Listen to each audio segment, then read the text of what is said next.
Bonjour, bonsoir. Nous remercions le Seigneur encore pour la grâce d'être connecté, pour pouvoir écouter la parole de Dieu. Nous allons prier. Seigneur, nous te remercions beaucoup pour cette grâce que tu nous donnes de partager encore l'évangile ensemble. Nous prions que tu viennes nous enseigner, que ta puissance accompagne ta parole et que cette parole puisse transformer les vies au nom puissant de Jésus. Merci Seigneur.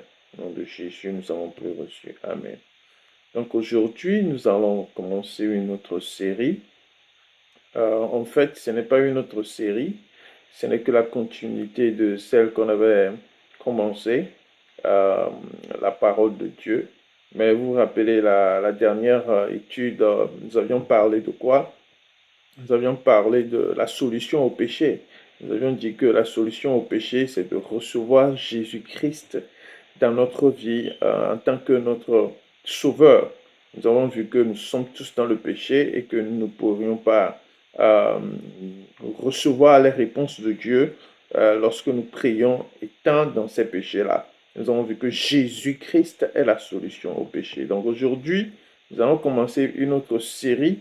Je l'appelle série parce que je ne crois pas que je serai capable de finir tout maintenant. Donc, ça va prendre peut-être un certain nombre de vidéos.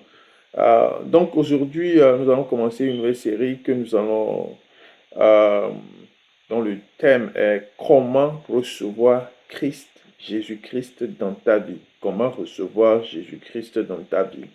Donc, nous avions vu clairement la fois passée que euh, la solution au péché, c'est Jésus-Christ.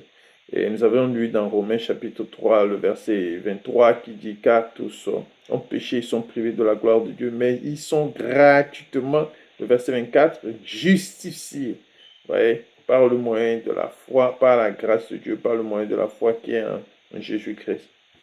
Donc, comment est-ce que nous pouvons recevoir Jésus-Christ dans notre vie? Quelles sont les étapes pour recevoir Jésus dans ta vie? Pour que Dieu, en fin de compte, puisse écouter et exaucer tes prières, ne pas les rejeter. Donc, la première étape pour pouvoir recevoir Jésus dans ta vie, c'est très simple, mais c'est bon de les détailler pour que l'on comprenne en réalité ce que nous disons. La première étape, c'est de faire quoi? C'est de réaliser que tu es un pécheur devant Dieu. De réaliser que tu es un pécheur devant Dieu. Est-ce que vous voyez? C'est très important de réaliser cela, que tu es un pécheur. Parce que, comme on le dit, ce sont les malades qui ont besoin de médecins. Si tu ne penses pas que tu as le péché, pourquoi est-ce que tu veux aller devant Dieu pour te repentir?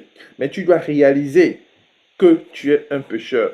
Donc, nous avions vu la fois passée, comme je viens de le lire dans Romains chapitre 3, le verset 23, la Bible dit, car tous ont péché et sont privés de la gloire de Dieu. Romains chapitre 3, le verset 23, car tous ont péché et sont privés de la gloire de Dieu. Vous voyez, donc il n'y a pas quelqu'un qui va dire au monde que lui, il n'a pas de péché. Et nous allons lire dans 1 Jean chapitre 1, le verset 8, 1 Jean chapitre 1, le verset 8, le verset 8 nous dit, le verset 8 dit clairement que si nous disons que nous n'avons pas de péché, nous nous séduisons nous-mêmes et la vérité n'est point en nous. Est-ce que vous voyez? Donc, l'apôtre Jean et l'apôtre Paul, tous les deux se sont mis d'accord. Non seulement tous les deux, mais tout l'évangile même nous montre et nous prouve que l'homme est un homme qui est vendu. L'homme est une créature qui a été vendue au péché depuis le jardin d'Éden et qu'il n'y a même pas une seule ou un seul descendant de l'homme, d'Adam et Ève, qui vit actuellement, qui est là et qui n'a pas de péché sur lui.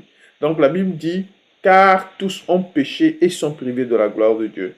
Et dans le verset, dans Jean, ce que nous avons lu dans Jean, il dit, si nous disons que nous n'avons pas de péché, nous sommes des menteurs et la vérité n'est point en nous. Donc la première étape, c'est de réaliser que tu es un pécheur devant Dieu. Quel que soit le péché que tu commets, peut-être que tu es un adultère, c'est de reconnaître que tu es un pécheur. Tu es un menteur, c'est de reconnaître que tu es un pécheur devant Dieu. Est-ce que tu vois? Tu es un calomniateur, tu es un homme violent, un homme méchant, un homme injuste. C'est de reconnaître que tu es pécheur devant Dieu. Tu pratiques la sorcellerie, tu es un meurtrier, un voleur, un usurpateur.